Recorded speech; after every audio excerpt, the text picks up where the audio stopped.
Assalamualaikum warahmatullahi wabarakatuh. Bismillahirrahmanirrahim. Allahumma sholli ala sayyidina Muhammadin nabiyil ummi wa ala alihi wa sahbihi ajmain. Alhamdulillah, alhamdulillahirabbil alamin. Kita bisa bertemu kembali. Alhamdulillah dengan keadaan sehat walafiat. Di sini saya akan melanjutkan gimana tata caranya. Dari kemarin kita membahas tentang dari tata cara mengolah energi atau membuka wadah batin kita sebagai fondasi utama.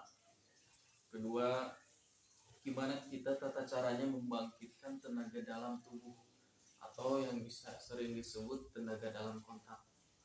Terus dilanjut lagi gimana tata caranya kita mengisi suatu benda supaya energi yang sudah kita olah selama 3 hari atau 7 hari bahkan terus menerus diolah bisa kita isikan ke benda, ke batu untuk tujuan-tujuan tertentu, bisa untuk mengaktifkan tenaga dalam orang lain, bisa juga untuk penyembuhan, pelarisan, pengasihan dan lain sebagainya. Nanti dijelaskan lebih jauh gimana praktek tata cara menggunakan tenaga dalam atau sebagai busur utama kita mempelajari ilmu kebatinan. Jadi tenaga dalam ini sebagai fondasi awal yang wajib sekali kalian mempunyai fondasi ini, dan fondasi pun harus benar-benar kuat. Makanya kita perlu pelatihan terus tenaga dalam atau mengolah energi yang ada di dalam tubuh kita supaya kita bisa memanfaatkan energi tenaga dalam tersebut untuk hal-hal yang nantinya kita butuhkan. Jadi tajamnya sebuah ilmu kebatinan jadi tergantung olah energi kita, tergantung seberapa besar hasil olah latihan kita selama ini. Jadi kita perlu benar-benar dilatih untuk masalah tenaga dalam. Setelah mengaktifkan tenaga dalam, saya kemarin membukakan tentang gimana caranya mengisi. Itu bebas boleh mengisi apapun itu. Dan sekarang saya akan melanjutkan ke tahap yang selanjutnya, yaitu bagaimana caranya kita menggunakan tenaga dalam ini untuk demonstrasi menggunakan pukulan jarak jauh. Jadi pukulan jarak jauh ini saya namakan pukulan jarak jauh defensif. Jadi hanya bisa berlaku ketika ada hal-hal yang sangat dibutuhkan sekali. Jadi gak bisa asal-asalan. Kita misalkan orang lagi diam, gak ada niat apa-apa, tiba-tiba kita pukul dari jarak jauh, gak akan terjadi apa-apa. Jadi tentunya yang namanya ilmu gaib itu harus ada sebab dulu, baru kita bisa menciptakan akibatnya. Contoh dalam materi yang sedang kita jalankan kali ini, pukulan jarak jauh defensif adalah pukulan yang bisa kita gunakan bila dalam keadaan terdesak. Jadi kuncinya menggunakan tenaga dalam ini kita harus ada contoh. Ini sebagai contoh bila mana kita udah menguasai tenaga dalam dan ingin mencobanya secara langsung. Bisa juga dengan latihan seperti kemarin, seperti yang diajarkan di tenaga dalam kontak. Bisa juga latihan dengan teman, suruh dia marah. Gimana sih menciptakan amarah dengan kita membayangkan musuh kita, atau kita membayangkan gimana caranya kita benar-benar marah dan serius untuk memukul dia. Nah, otomatis kita bisa melontarkan energi tenaga dalam tubuh kita untuk mementalkan si lawan tersebut.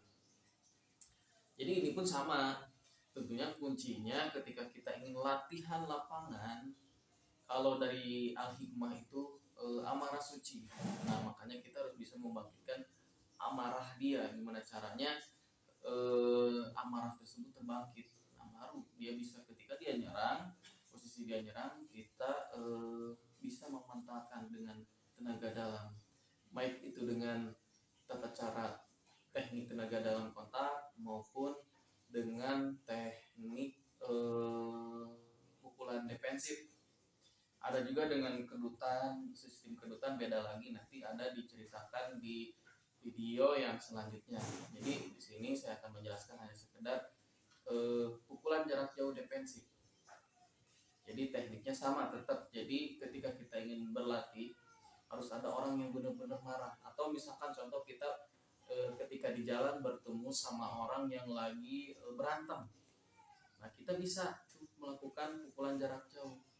Misalkan ada di depan kita nih ada yang berantem. Contoh ada dua. Nah kita bisa melakukan pukulan jarak jauh walaupun keadaan kita benar-benar jauh dari dia. Kita bisa melontarkan energi tenaga dalam tersebut dengan cara misalkan di depan kita fokus ke orang itu, terus kita tarik nafas, terus langsung keluarkan nafas kita dengan niat melontarkan pukulan jarak jauh, tapi keluarkannya jangan di mulut, melalui hidung kita. Jadi gitu. Jadi ketika ditarik begitu. Tapi dengan syarat orangnya harus ada yang benar-benar marah.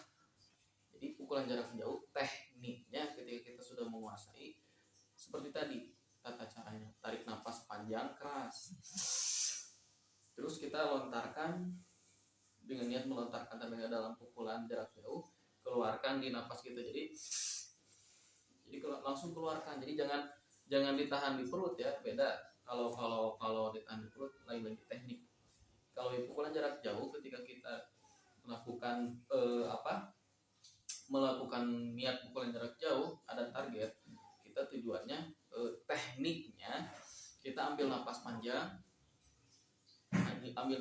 keras, terus kita niatkan melontarkan energi tersebut gitu. Jadi otomatis orang yang terkena pukulan tersebut bakal terpelinting ke belakang gitu. Jadi di pukulan jarak jauh ini gak akan ada efek apapun, cuma yang terkena pukulan tenaga dalam ini, pukulan jarak jauh ini, dia akan terpelinting ke belakang seperti ada energi yang mendorong orang tersebut ya gitu. Jadi intinya kalau kita hendak melatihan, carilah orang yang sama-sama ingin latihan juga ya, ingin bukunya juga. Jadi nanti boleh di-share nih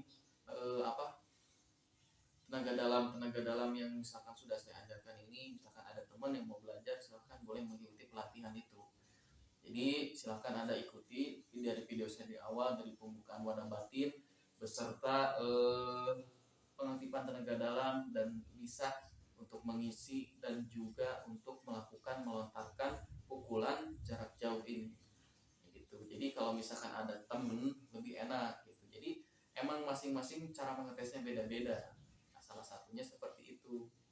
Jadi caranya untuk pukulan jarak jauh harus ada target, tetap yang namanya ilmu ilmu kebatinan harus ada sebab dulu. Jadi gak asal-asalan. Kalau orang itu biasa-biasa aja ya gak akan bisa terjadi apa-apa. Jadi tetap kuncinya nomor satu, minimal ada niat tidak baik, dolim atau apapun itu, baru kita bisa melontarkan energi tenaga dalam itu ke target. Nah, jadi kuncinya seperti itu. Jadi masalah ilmu gaib kebatinan itu gak bisa dibuat main-main, gak bisa dibuat lelucon lah intinya. Tetap semuanya juga harus ada sebab, baru kita bisa menciptakan sebuah akibat dari bentuk hukum alam. Nah gitu, semua juga gak akan lepas dari hukum alam. Dia yang menyakiti akan tersakiti, dia yang membuat kita bahagia ya akan bahagia juga gitu. Jadi intinya harus bisa memancing hukum alam tersebut bisa terjadi, baru kita bisa melontarkan pukulan tenaga dalam. Jadi tekniknya saya jelaskan satu kali lagi, teknik dari tenaga dalam ini, tata caranya kalau misalkan di depan kita ada target atau misalkan ada binatang yang lagi marah, bisa juga dipakai pukulan jarak jauh. Tata caranya kayak tadi, tarik nafas panjang, taruh di sini, terus kita hantamkan sambil menghantamkan, sambil didorong, keluarkan nafas kita. Jadi seperti itu, keluarkan nafas dari hidung secara langsung, set gitu. Nah, baru yang akan terjadi, orang yang terkena itu akan terpelinting ke belakang, tapi nggak akan ada efek-efek yang parah, insya Allah masih aman ya. Jadi gitu. Nah untuk sekarang dari video kali ini saya pembahasan untuk tenaga dalam dan lain-lain cukup sampai di sini dulu untuk pukulan jarak jauh. Semoga saya dari awal sampai akhir bisa membuat kalian bermanfaat, bisa bermanfaat bagi kalian, bisa membawa berkah bagi kalian, bisa menolong orang lain, dan bisa menjaga diri kalian bila mana ada hal-hal yang negatif ingin datang kepada diri kalian. Mudah-mudahan apapun yang saya bagikan kepada kalian semua bermanfaat, dan apapun hajat kalian diijabah Allah Subhanahu wa taala. Terima kasih. Wassalamualaikum warahmatullahi wabarakatuh.